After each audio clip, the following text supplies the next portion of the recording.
A 120-pound Rottweiler sat at the top of the stairs every single night at 2:34 a.m. for 12 consecutive nights. His owner, a 72-year-old retired cop, thought the dog was confused. The shelter said he was damaged beyond repair. But what this Rottweiler was actually doing at the top of those stairs, what he was waiting for, saved a life. And when the paramedics arrived, they said if it wasn't for that dog, they would have been too late. His name was Tank. 120 pounds of black and tan muscle, with a blocky head, deep chest, and eyes that made people cross the street. A Rottweiler surrendered to Parkside Shelter after his elderly owner passed away. The family didn't want him.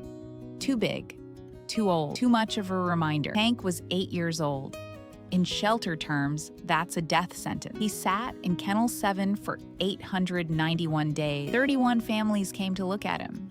31 walked away. Some said he looked mean. Others said Rottweilers are dangerous with kids. One couple laughed and said, "We're looking for a dog, not a lawsuit." The shelter staff watched Tank give up slowly. First, he stopped standing when people approached.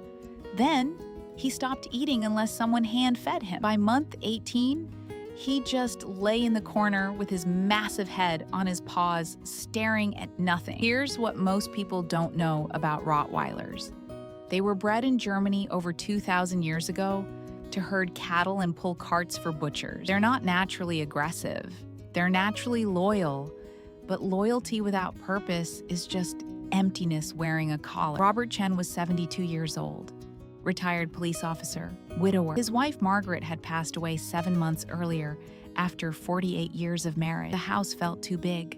The silence felt too loud. His daughter kept calling, worried he wasn't eating, wasn't sleeping, wasn't living. "Dad, you need something to take care of," she said.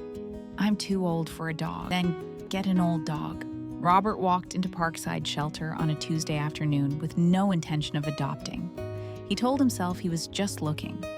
But when he passed Kennel 7, he stopped. Hank was lying in the corner, gray muzzle resting on the concrete, eyes half closed. "How long has he been here?" Robert asked. The shelter worker, a young woman named Kelly, hesitated. "Almost 2.5 years. He's 8. Most people want puppies." Robert knelt down slowly, his knees creaking. Hank lifted his head. For the first time in months, his ears moved forward. What's his story? Owner died. Family surrendered him. 31 families passed on him. "He's a good dog, Mr. Chen. He's just old, and people are scared of the breed." Robert looked at Tank. Tank looked at Robert. Two old souls who had lost everything. "I'll take him." Kelly's eyes filled with tears. "Are you sure?" "I'm a retired cop. I've handled worse than a Rottweiler." The first week was quiet. Tank walked through Robert's house like a ghost. He didn't bark. He didn't play. He ate slowly, slept in the corner of the living room, and followed Robert from room to room at a distance, like he was afraid to get too close. Robert understood. Grief does that.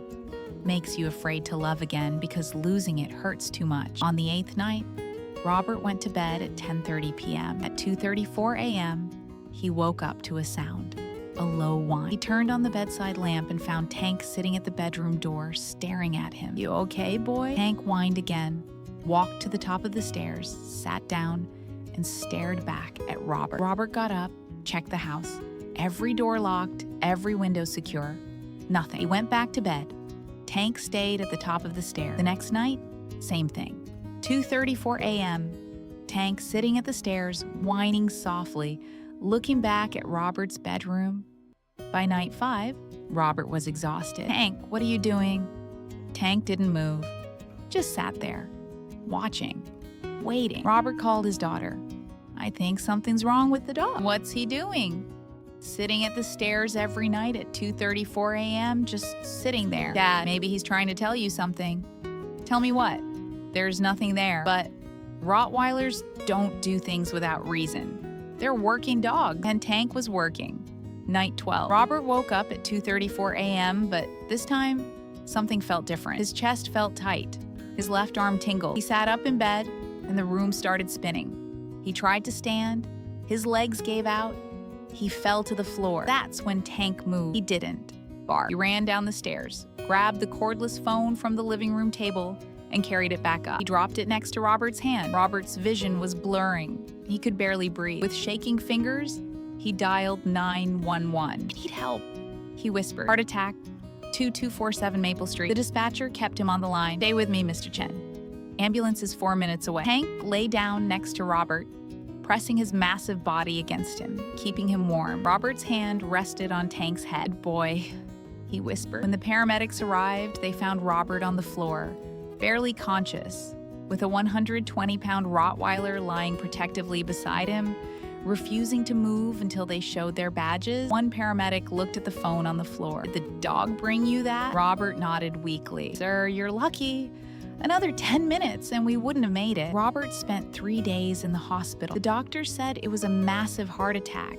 If he hadn't called when he did, he wouldn't have survived. His daughter sat next to his bed. "Dad, the dog knew." "How?" "I don't know. But for 12 nights, he sat at those stairs at 2:34 a.m. He was waiting for this. I see you're still watching but haven't subscribed yet. That honestly stings a little. Hit subscribe.